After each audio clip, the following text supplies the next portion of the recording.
Then once things settle down and your government is stable, then you can step them down. Especially some of the governors that Uthman had appointed before. Imam Ali, as soon as he came and told them all to go home. They said to him, Ya Amir al-Mu'mineen, Muawiyah gives good money when he wants to gain someone. Do like Muawiyah. If you think somebody is not so good, just give him a bit of money, keep him happy. He said, no. That's what makes me who I am. I am Ali and he is Muawiyah, and I am a man of principle and he is not. And that's what I am fighting him with. I am fighting him because of these exact principles. That's why in Siffin, in one of the nights in the Battle of Siffin, Amir al-Mu'mineen Salamullahi alayhi stopped to pray. They said to him, Ya Amir al-Mu'mineen, you're going to pray now? Is it really time to stop and pray? Do it later. He said to them, his own armymen, he said, then what am I fighting Muawiyah for? What's the point of going to war if I let go of my principles, which is to pray on time and to follow the proper teachings of Islam? Then what am I going to war for? What am I wasting my time here doing? And even with his own family, he was man of principle with his enemies, with his companions, and even with his own family. You all know this story very well. His own blood brother, son of his own mother and father, Aqil ibn Abi Talib, came to him while he was the Khalifa in Kufa, in the position of power, in total control over the treasury. He said to him, Ya Abul Hassan, I am getting old and I have lots of children, and all I ask you is to increase my income. And you are my brother and you are the Khalifa. You all know what happened after that, right? He heated up a piece of iron, and he started to bring it closer to the hand of Aqil. Aqil at that time, he couldn't see, but he could feel the heat of this iron rod. He said to him, Ya Amir al-Mu'minin, what are you going to do? Are you planning to burn me? You want to burn me? He said to him, Oh Aqil, you are scared from a piece of metal that I heated up with my own hands, and you want me to not follow my principles so that Allah subhanahu wa ta'ala throws me in a hellfire that he lit up with his own might and power? Is this what you want me to do? Let go of my principles? So this is Ali salamullahi alayhi. He was a man of principle. And that's why he is the perfect definition of حق. علي مع الحق والحق مع علي. صلوا على محمد وآل محمد.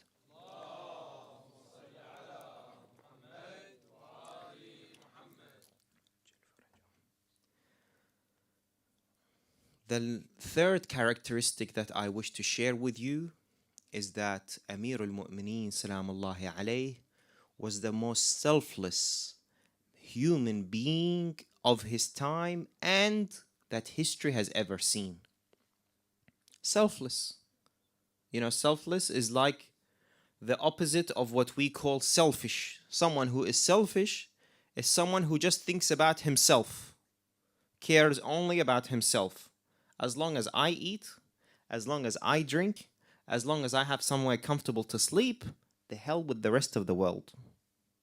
This is typical behavior in the 21st century.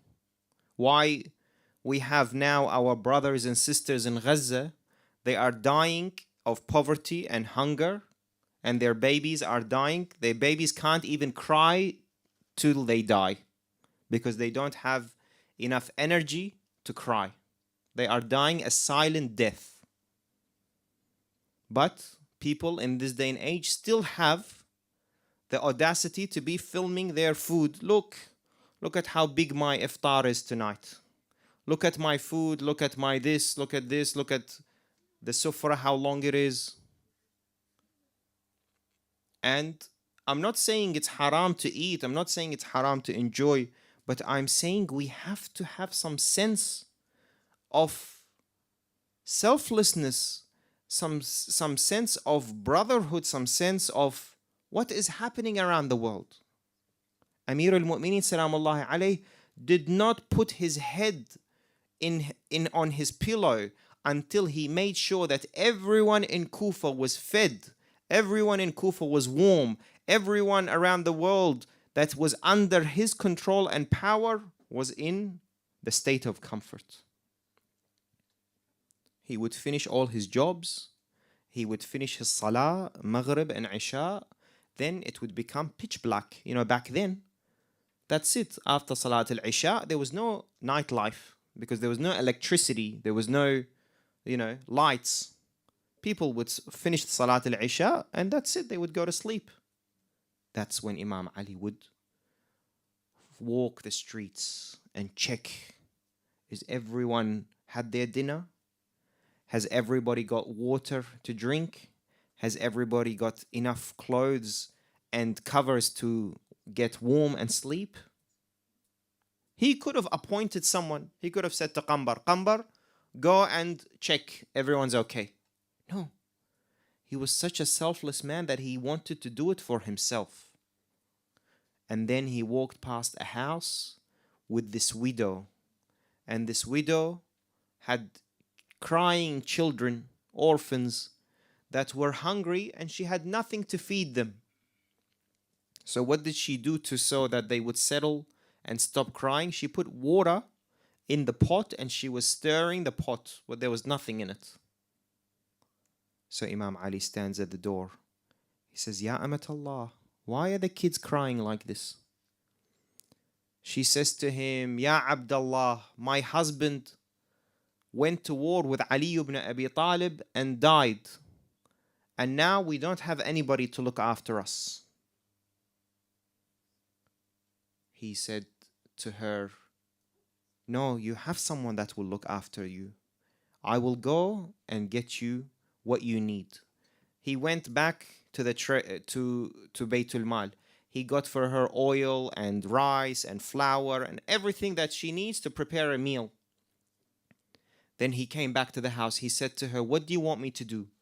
Do you want me to cook or do you want me to play with the children, occupy the children while you cook? What do you prefer that I do? She said, no, I'll cook. You just keep the kids busy. They say that Amir al-Mu'mineen Salamullahi alayhi played with the kids until this lady could prepare the meal.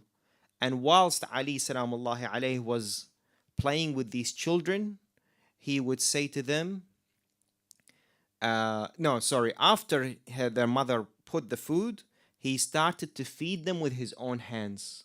And he would make the food with his own hand, like a bowl, whatever it was, rice or bread or whatever, and he would put it in their mouth and he would say, pray for Ali ibn Abi Talib that Allah forgives him if he has ever erred or made a mistake with anyone.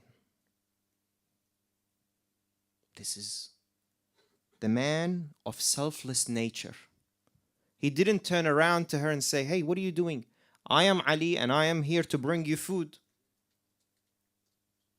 Not only does he do good, but he doesn't want any recognition for it. And he doesn't want any thank you for it. And he doesn't want any gratitude from anyone from it. And that's why you find, and I don't know if you guys ever have thought about this, many people in the time of Rasulullah donated and gave money. You know, what the Ansar did when they welcomed the Muhajirin in Medina. You know, some of them had to share their homes. Some of them had to share their clothes. Some of them had to share their farms. Some of them had to share everything, right? The Muslims came from Mecca with nothing. And the Muslims in Medina had to welcome them and bring them into their own homes and do everything for them. But out of all of these sacrifices, there was only one man in the Holy Quran that was recognized for his donation. Right? Allah subhanahu wa ta'ala says, Bismillahir Rahmanir Rahim, Innama waliyukum Allah wa rasuluhu walladhina amanu alladhina yuqimuna as-salata wa yu'tuna az-zakata wa hum raki'un. All of these people who donated, yes, they have done great, but there is only one person that is being recognized and worthy of being followed. Who is that man? Allah subhanahu wa ta'ala says, your master is God and the messenger of God and the one who was praying and gave charity whilst he is in the state of ruku', which is no one other than Ali ibn Abi Talib salamullahi alayhi. Allahumma salli ala Muhammad. And this is the state of sincerity that Amir al-Mu'mineen salamullahi alayhi had, that he was selfless, so selfless that Allah recognizes the charity. Because, charity and paying charity comes from the heart. Paying charity, whilst we think it comes from our pocket, it's actually coming from the heart. And that's why I want to say and remind all the brothers, the boys here, that tonight is the first night of Laylatul Qadr. And we want to purify this heart so that it shall become the recipient of the mercy of Allah subhanahu wa ta'ala, and it shall be filled with the love of Sahib al-Amr ajjalallahu ta'ala farajahu al-sharif. And so what we want to do is tonight give some charity, make sure that we make a pledge that we will look after the orphans just like our Mawla Amir al-Mu'mineen salamullahi alayhi, so that this heart is cleansed and Allah subhanahu wa ta'ala brings His mercy and fills our hearts with His mercy and rahmah.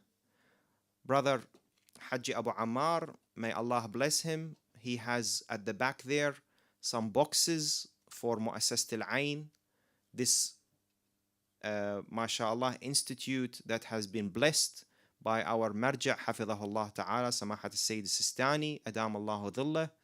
And they have a great campaign here, as you can see, that وَنُنَزِّلُ مَا فِيهِ شِفَاءً وَرَحْمَةً, mercy and healing.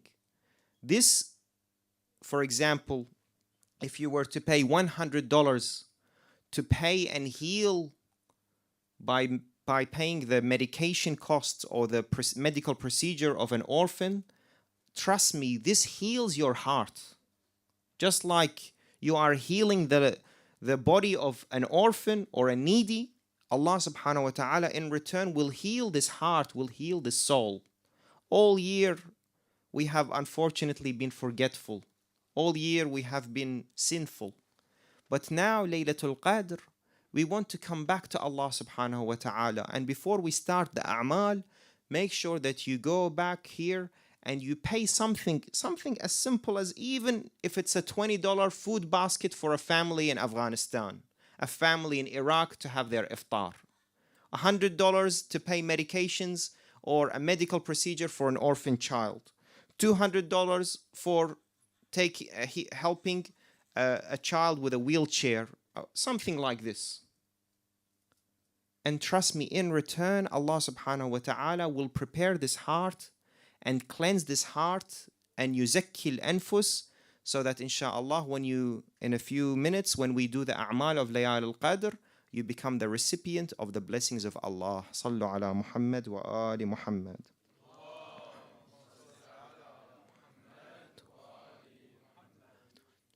Of course, there is so much that we can say about the characteristics of Amir al-Mu'mineen salamullahi alayhi, but I will conclude with this one, and inshallah, you are stuck with me for another 2 nights. We'll talk a bit more about those. But the last characteristic I want to talk about that made Amir al-Mu'mineen salamullahi alayhi so unique and important is his connection with his Lord. Ali, the worshipper. People say, I am amazed by this man that he was born in the house of God and he died in the house of God. Yeah? Amir al-Mu'mineen salamullahi alayhi was born in Masjid al-Haram, inside the Holy Kaaba. And he died and he got killed in Masjid al-Kufa, also one of the greatest of mosques in Islam. And they say, how amazing is it? I want you to think about it tonight. Ali ibn Abi Talib alayhi salam, was he ever not in the state of worship from the day he was born until the day he was martyred? Find me a moment, find me an episode, find me a scenario in the life of this man where he was not doing what he was doing in the state of ibadah and qurbatan ila Allah ta'ala. He was constantly in the state of ibadah. And sometimes we think about ibadah, we think that ibadah is something that I have to try very hard.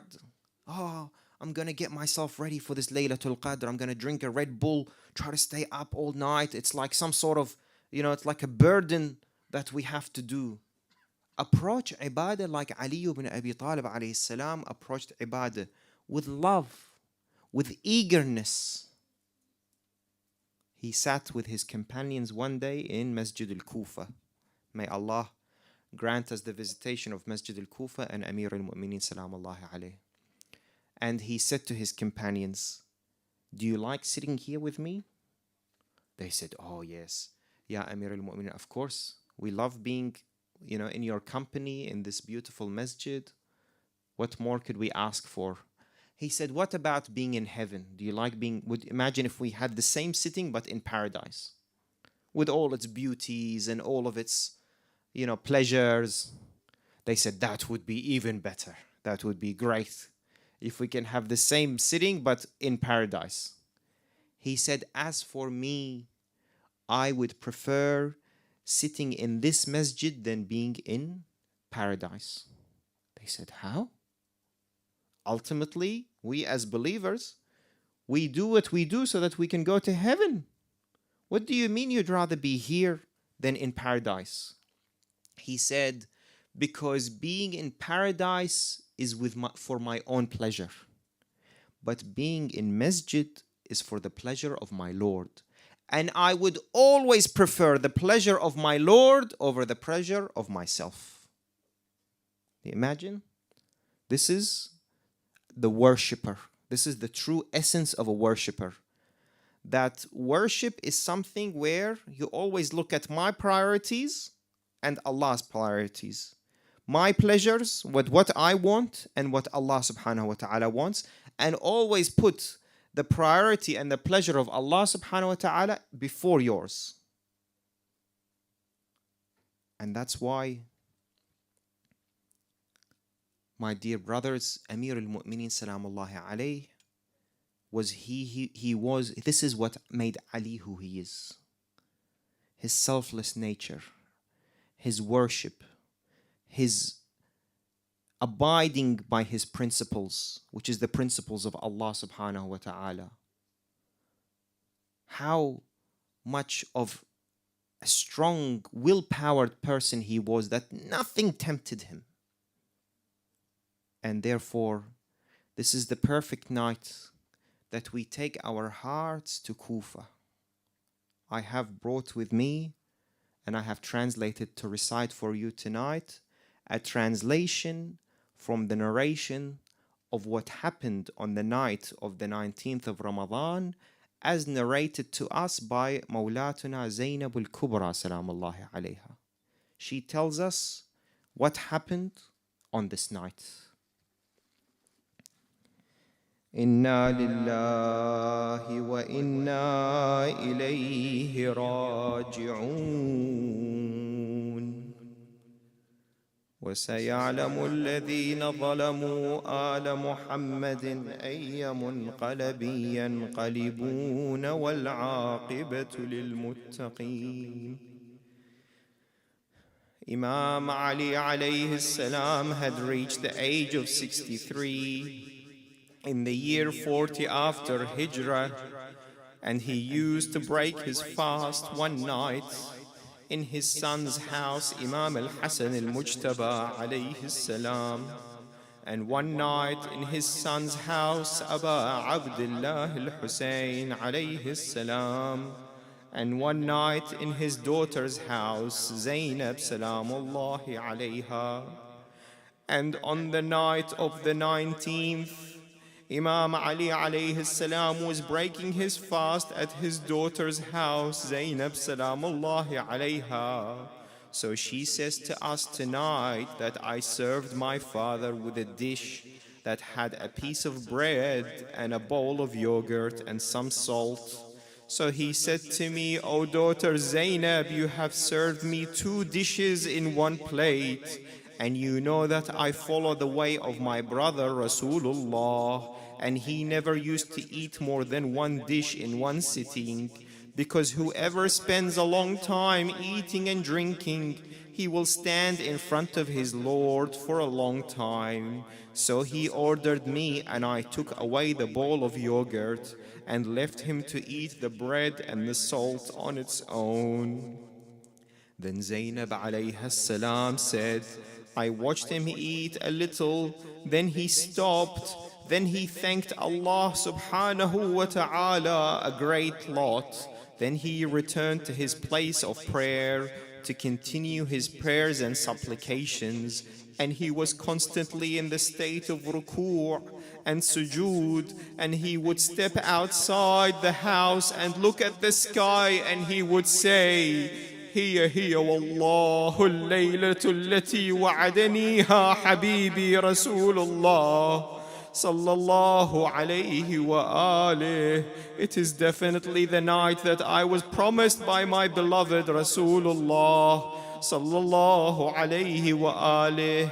Then Amir al-Mu'mineen alayhi salam took a short nap, and then he woke up and he called his family in, and he said to them, O family, tonight I saw in my dream your grandfather sallallahu alayhi wa alih, and he said to me, come to me, Ya Abul Hasan, for surely we will be joining me soon. It is time that your beard is colored, and that I really miss you, and that I want you to be with me in the last 10 days of the month of Ramadan. So join me, for what Allah has prepared here is better and eternal. So his family began to cry, and their voices were raised in weeping. So he asked them to stop, and he continued to tell them his recommendations and advice of doing good and avoiding all that is evil.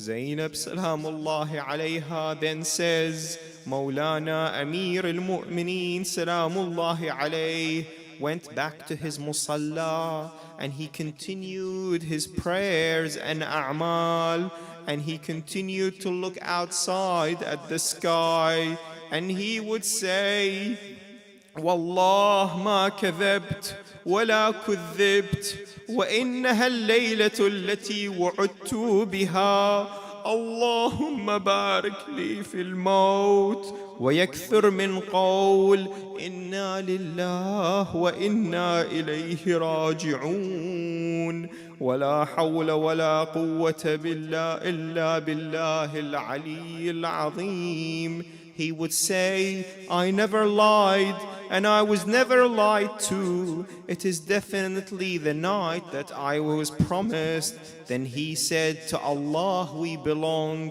and to Allah we shall return. Zainab salamullahi alayha said, after that, I went up to my father and I said, O father, I am so worried about you for what I see you saying and doing tonight. And she began to cry, Ya Zainab, Allahu Akbar. And Amirul Mu'mineen Salamullahi alayhi said, Ya Zainab, don't cry. I am just telling you what I have been promised by your grandfather Sallallahu alayhi wa alih. Then he said, tell me when the morning gets close. So Zainab Salamullahi alayha said, I watched him that night, and he was in the constant state of worship to his Lord. Zainab alayha salam said, then came closer to the morning. I told him, Father, it is almost the morning time. He got up and he renewed his wudu. Then he stood up to wear his outer garment. Then he opened the door of his room to step outside into the courtyard. And there were ducks in the courtyard that belonged to my brother Al-Hasan al-Mujtaba alayhi salam. And they never used to make any noise before, but tonight they began to scream and flap their wings in front of my father. So my father looked at them and said, screams which will be followed by wails, and tomorrow the destiny will be apparent.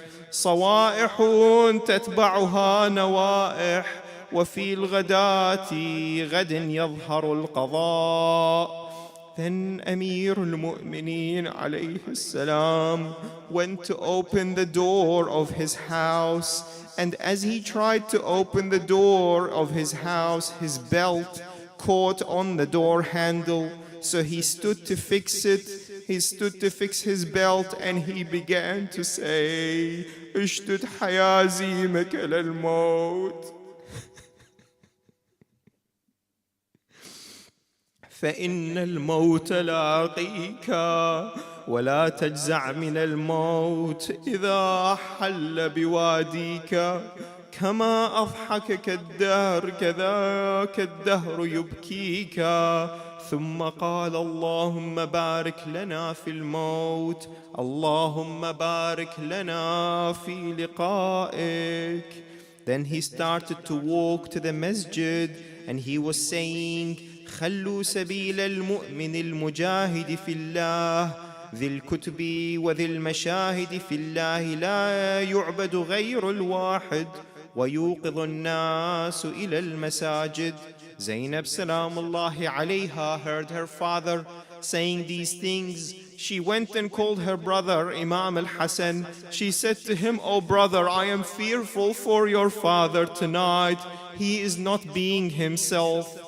So Imam al-Hasan alayhi salam chased his father to the masjid, but Imam Ali ordered him to go back home.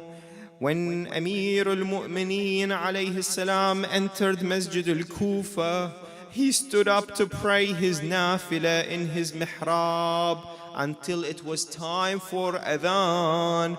He climbed up the ma'dhana and he called the adhan up the top of his voice, that every house in Kufa could hear his voice. Allahu Akbar, Allahu Akbar. Then he came down the ma'dhana and he was performing tasbih, remembrance and takbir, and sending his salawat to the Prophet sallallahu alayhi wa alihi. And he began to walk around the masjid to awaken the sleeping members in the masjid. And he would say to them, "As-salat, as-salat, yarhamkumullah, qum ila as-salat al-maktubah." Then he would recite, "Inna as-salata tanha 'anil fahsha'i wal munkar," until he reached Al-La'in ibn Muljim. He saw him sleeping on his face. He had hidden the sword under his clothes. Imam Ali alayhi salam said to him, "O you, get up from this sleep, for surely this is the sleep that Allah hates. It is the sleep of the shaitan. It is the way of the people of hell. They sleep on their face. Why don't you sleep on your right? It is the way of the scholars, or sleep on your left. It is the way of the wise, or sleep on your back. It is the way of the prophets." Then Amir al-Mu'mineen alayhi salam looked at him not moving. He said to him, "You are about to perform an act that the mountains will shake and the heavens will shatter and the earth will be in turmoil. And if you want, I can tell you what you have under your clothes." And then he returned to his mihrab to pray nafilat al-subh, the nafila of the morning prayers. And whilst Imam Ali alayhi salam, عظم الله لك الأجر يا صاحب الزمان، أنت المعزى يا مولاي يا حجة ابن الحسن. Whilst Amir al-Mu'mineen was in his first rak'ah, he went into ruku', then he went to the ground into sujood. And when he raised his head from the first sajda, Al-La'in ibn Muljim struck him with the sword on his head. Amir al-Mu'mineen alayhi salam landed on the floor and he shouted, Fustu Rabbil Ka'bah, Bismillahi wa billah, wa ala millati Rasulillah. هذا ما وعدنا الله ورسوله وصدق الله ورسوله. The doors of the masjid began to open and shut. The angels in the heavens began to scream, and there was a dark wind. And Jibreel alayhi salam called between the heavens and the earth, تهدمت والله أركان الهدى.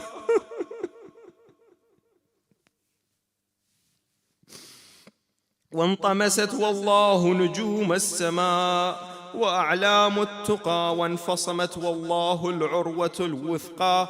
قتل ابن عم المصطفى، قتل الوصي المجتبى، قتل علي المرتضى، قتل سيد الأوصياء، قتله أشقى الأشقياء. When Zainab alayha salam heard his call, she said, "Oh father, Ya Ali."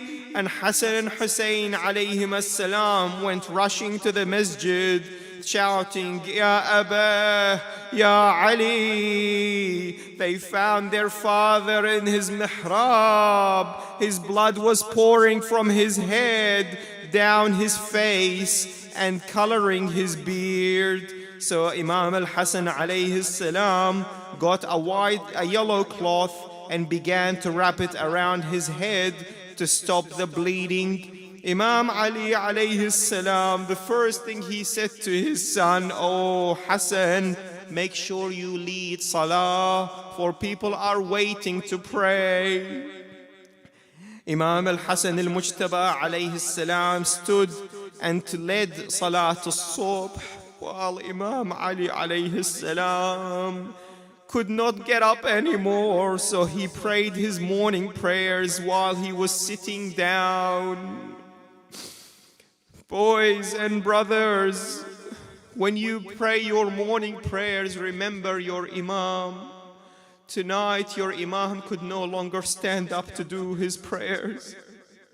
He could hardly sit up from the amount of blood that he lost and the poison that was on the sword that had began to spread through his body. Imam al-Hassan alayhi salam finished the prayers and turned to his father and said, وانقطاع ظهراه يعز علي أن أراك هكذا. Oh father, my back is broken. How can I see you like this? Amir al-Mu'mineen alayhi salam said to him, "Don't cry, my son. This is your grandfather Muhammad, and this is your grandmother Khadija, and this is your mother Fatima. They are standing here beside me. Don't cry, as the angels cannot bear to hear your cries."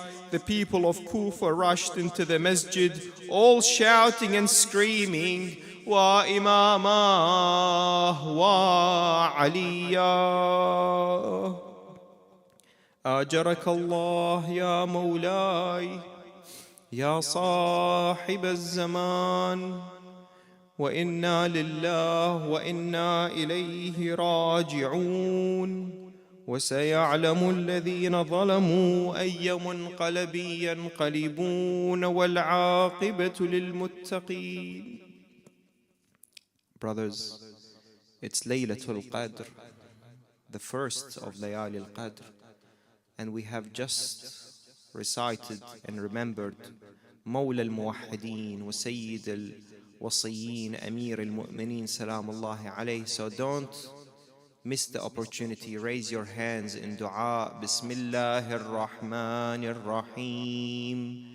أَمَّن يُجِيبُ الْمُضْطَرَّ